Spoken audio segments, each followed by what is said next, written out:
Lo que sucede es que cuando se hace referencia a esos indicios, no se detalla qué indicios son, Ignacio. Es decir, en ese auto el juez nos responde a unas cuestiones muy básicas que nos dirían cómo se traslada ese email desde la Fiscalía hasta Presidencia del Gobierno, que es lo que apunta el juez Hurtado.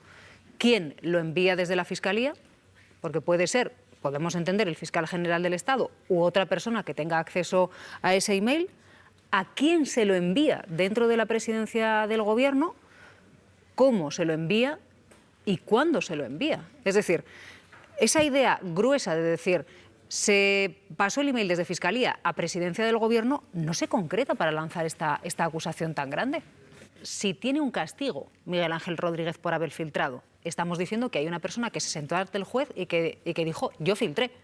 Es decir, que ya se está investigando al fiscal general del Estado, pero hay una persona que se ha sentado delante de un juez y ha dicho, yo sí filtré.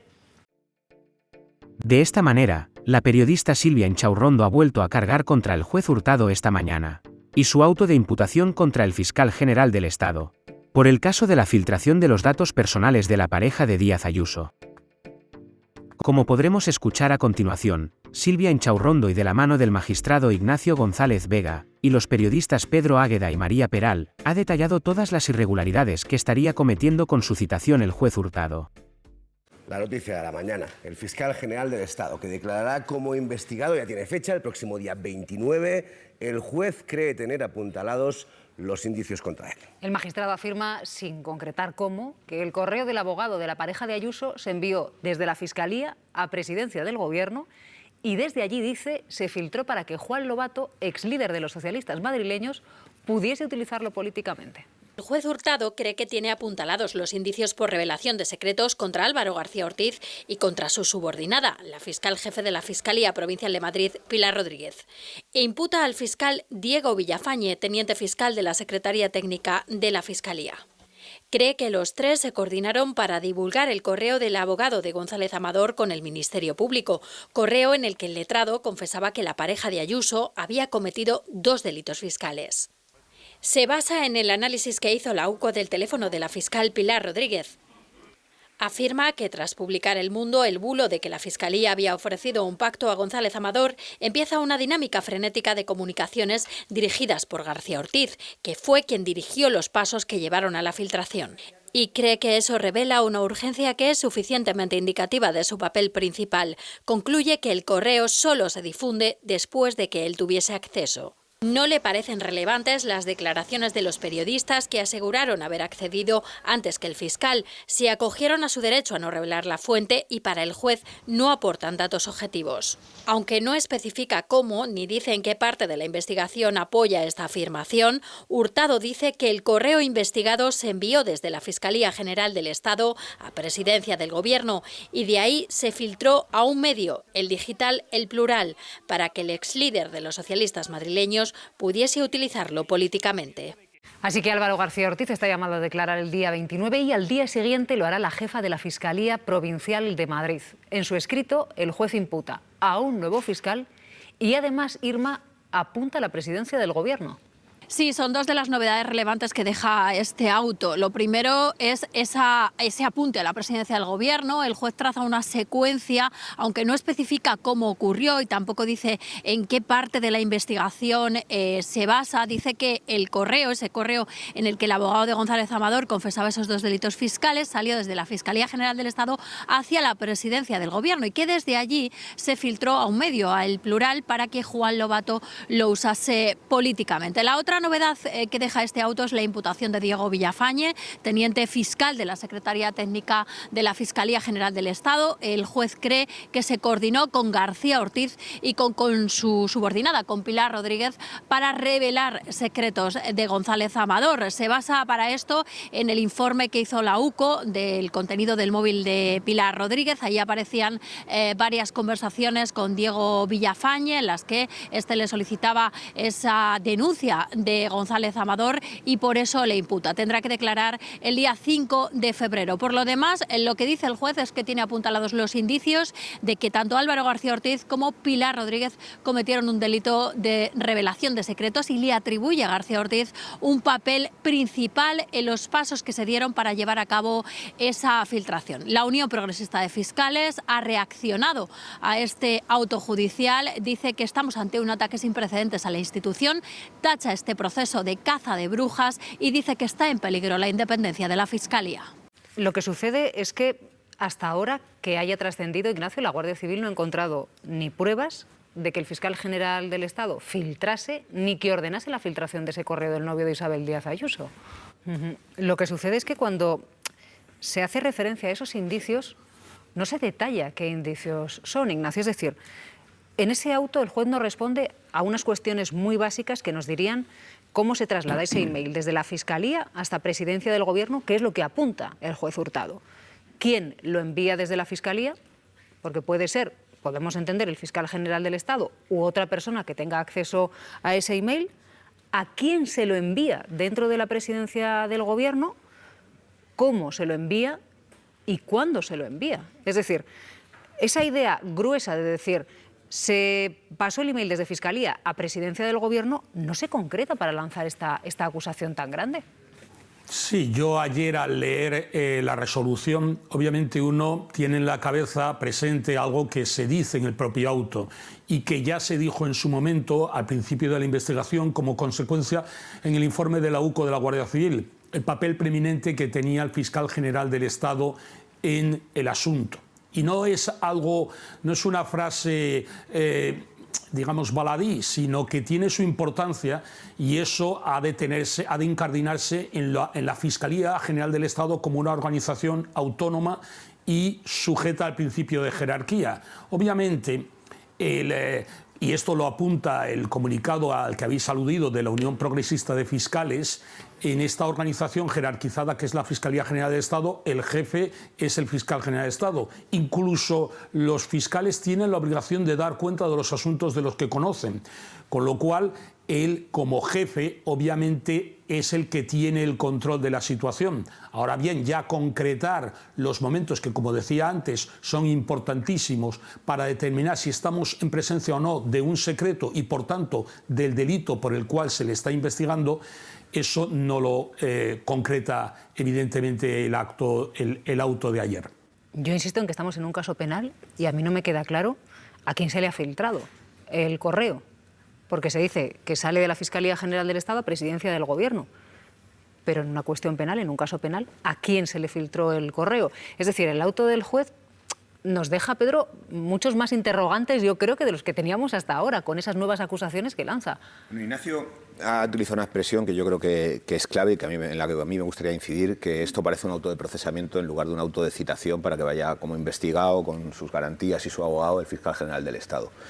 Y parece un auto de procesamiento porque el juez deja claro dónde quiere llegar y va a llegar de cualquier forma. Va a llegar de cualquier forma o de una forma muy determinada. Por ejemplo, dedicando un larguísimo párrafo a justificar que la UCO es un órgano del Estado, que no hace falta ninguna, diga que solo se apoya en esa afirmación de la UCO de que el fiscal tiene un carácter preeminente, es decir, como es el jefe de la Fiscalía ya es el culpable, seguro. Bueno, pues que diga eso. ¿Cómo ignora el testimonio de los periodistas? No es que lo tenga en cuenta, es que le da igual. O sea, le da igual, quiero decir. Yo creo que el auto podría estar perfectamente escrito antes de que los periodistas declarasen que tenían el correo, antes que el fiscal general. Hubiera salido igual el auto, se añade un pequeño párrafo al final y se sigue adelante. Y esto me lleva a preguntarme para qué nos da el legislador la figura del aforamiento. Para que una persona que representa una institución tan importante como la Fiscalía General del Estado no sea investigado por cualquier tribunal, ni siquiera por la Audiencia Nacional, por el Tribunal Supremo. Y en el Tribunal Supremo se está haciendo el juez Hurtado lo que hace cualquier otro tribunal, o hacen muchos jueces para crítica de muchos operadores jurídicos, que es dar atestados policiales categoría de absoluta verdad y no desarrollarlo o cuestionarlo, o por ejemplo, pues como digo, establecer una conclusión anticipada y llegar allí por todos los medios, que es la de que el fiscal general del Estado va a ser juzgado. Es lo que nos ha dicho el juez cuando no tocaba ahora. Nos lo viene a decir ahora, pese a que no tocaba, ignorando el testimonio de los periodistas, aludiendo al carácter preeminente que era fiscal general del Estado sobre sus subordinados, que le indica la Guardia Civil, y utilizando luego algunas expresiones muy concretas que son sorprendentes. Había una actividad frenética la noche de la filtración, pero ¿cómo no va a haberla? Si el Mundo había difundido un bulo y había que desmentirlo, porque en ese bulo otros medios incluso habían dicho que el fiscal general había ordenado que se retirase esa oferta de pacto que nunca existió. Había que tener la información para desmentir eso. ¿Cómo no van a tener una información frenética? Dice que la fiscal Pilar Rodríguez, también imputada, se pone a disposición en un mensaje de su jefe, del fiscal general. Esto también es un indicio. Bueno, yo creo que hay que plantearse si Ángel Hurtado, el instructor de esta cosa, es la persona más idónea. Quiero decir, el juez que intentó que en una sentencia no apareciera que el PP había disfrutado de una caja B durante 20 años y que quedó en minoría en ese tribunal. Recuerdo la sentencia que al final, como sí defendió esa tesis, acabó en una moción de censura y con el gobierno del PP, es la persona más idónea para estudiar este caso. La resolución por la que se llama a declarar como investigado al fiscal general era una resolución esperada. De hecho, el propio instructor la había anunciado unos días antes en otra resolución. Hasta ahí nada que objetar, porque lo que realmente puede llamar la atención es que no haya sido llamado hasta ahora. Es decir, llevamos muchos meses de investigación sin que el fiscal general haya podido dar su versión de los hechos en ningún momento. De manera que yo creo que es una citación que ya estaba tardando. Yo coincido con la tesis de que a mí se me queda corta la resolución del juez, porque los indicios que existen para afirmar que en concreto el señor García Ortiz es el autor de la filtración o el que tuvo el dominio de la filtración, esos indicios concretos en esta resolución solamente se reducen a uno, y es el mismo que había cuando se abrió la causa por parte de la Sala Penal, y que consiste en decir: solo desde el momento en el que el fiscal general tiene el correo en el que el defensor de la pareja de Ayuso admite que ha cometido dos delitos fiscales, solo a partir de esa hora se produce la filtración a los medios de comunicación del correo. Pero claro, lo que no se puede obviar es que ese correo estaba antes, durante y después en muchas manos, incluso desde fuera de la Fiscalía General. De manera que necesitamos una apoyatura superior, que el juez nos explique por qué, teniendo ese correo plurales personas, muchas de ellas, vamos a recordar una cosa obvia: el abogado del señor González Amador, la pareja de Ayuso, envía el 2 de febrero ese reconocimiento del delito por parte de su cliente a un email genérico de la Fiscalía de Delitos Económicos que ven decenas de personas. De manera que necesitamos una motivación superior y, sobre todo, de un juez del Tribunal Supremo. Necesitamos que nos explique por qué él cree que específicamente el señor García Ortiz filtró el correo o tuvo el dominio de la filtración del correo, de un lado. De otro lado, una afirmación gruesa como para decir: ese correo sale de la Fiscalía General, no de la Fiscalía, de la Fiscalía General, con destino a la presidencia del Gobierno, está completamente ayuno de indicios. Y lo que a mí me parece necesario es que, si se nos pide a los ciudadanos, y se nos pide bien, que confiemos en la justicia, el único motivo para confiar en la justicia es que nos den una justificación suficiente de que lo que ponen por escrito y las acusaciones que se vierten no están en una sospecha vehemente en la imagen del juez, sino en datos objetivos. Siquiera sean provisionales, pero objetivos. En el caso del diario.es, discúlpame, porque no claro, mayor fue una sorpresa que a veces testimonio. estábamos diciendo, había periodistas que lo tenían horas antes de que lo pidiese el fiscal general del Estado, no que lo tuviese, de que lo pidiese. Pero ¿cuál es la sorpresa? Cuando José Precedo, del diario.es, se sienta delante del juez y dice: yo no lo tenía horas antes, yo lo tenía días antes.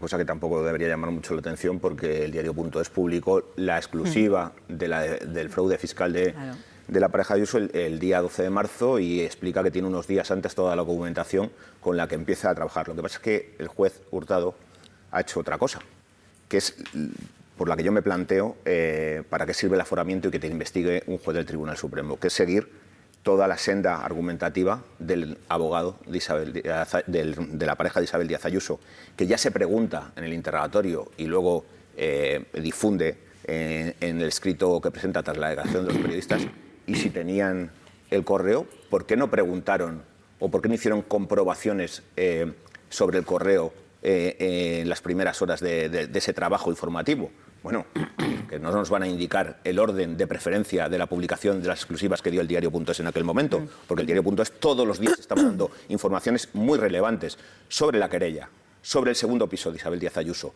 sobre los 2 millones de euros que ganó en un pelotazo su pareja y de donde sale el dinero que luego no quiso pagar a Hacienda. Todo eso todos los días había unas informaciones y la tesis del abogado de la pareja de Ayuso es: si tenían ese correo desde entonces, ¿por qué no preguntaron por él en la primera llamada que hicieron o en las primeras comunicaciones que hicieron a Miguel Ángel Rodríguez? Bueno, pues que nosotros ordenamos la información según nos parece. El diario.es, que declaró que le preguntaron: Miguel Ángel Rodríguez ha dicho aquí que ustedes no llamaron antes de publicar la primera exclusiva. Bueno, esto ya es bastante increíble para quien se dedica al periodismo de verdad, no otra cosa. Pero bueno, mejor no, evidentemente que le llamamos, tenemos una conversación y además la tenemos por escrito. Venga mañana aquí y apórtela. La aporta al día siguiente, todavía no se ha aducido testimonio contra Miguel Ángel Rodríguez porque hay pruebas de que mintió en el Tribunal Supremo. Quiero decir, no se valora el testimonio de esos dos periodistas, por como explicaba María, la ausencia de otros datos objetivos adicionales, y no se deduce testimonio contra Miguel Ángel Rodríguez, que mintió de forma palmaria ante el tribunal. Y que de momento es el único que ha dicho ante el juez que él sí filtró. Que bueno, él tenía... Lo que pasa es que no es homologable. Sí, bueno, claro. no, pero es que quiero decir, no tiene deber de reserva. Quiero decir que aquí hay una persona que se puso delante del juez... Y tiene el consentimiento del afectado. Hay una persona delante de un juez que ha dicho: yo filtré. Es decir, que había más gente que el investigado que filtró, al menos una persona. Eso es objetivo. Eso es objetivo, Eso es objetivo. puede ser una filtración que no es penalmente relevante. Claro, nadie dice que no tiene nada que ver. Nadie dice, no nos metamos la en si es penal autorización o no. del afectado Aquí estamos viendo y no tienes deber de reserva ni de custodia. Disculpa, aquí no estamos viendo si tiene un castigo Miguel Ángel Rodríguez por haber filtrado. Estamos diciendo que hay una persona que se sentó ante el juez y que dijo: yo filtré. Es decir, que ya se está investigando al fiscal general del Estado, pero hay una persona que se ha sentado delante de un juez y ha dicho: yo sí filtré.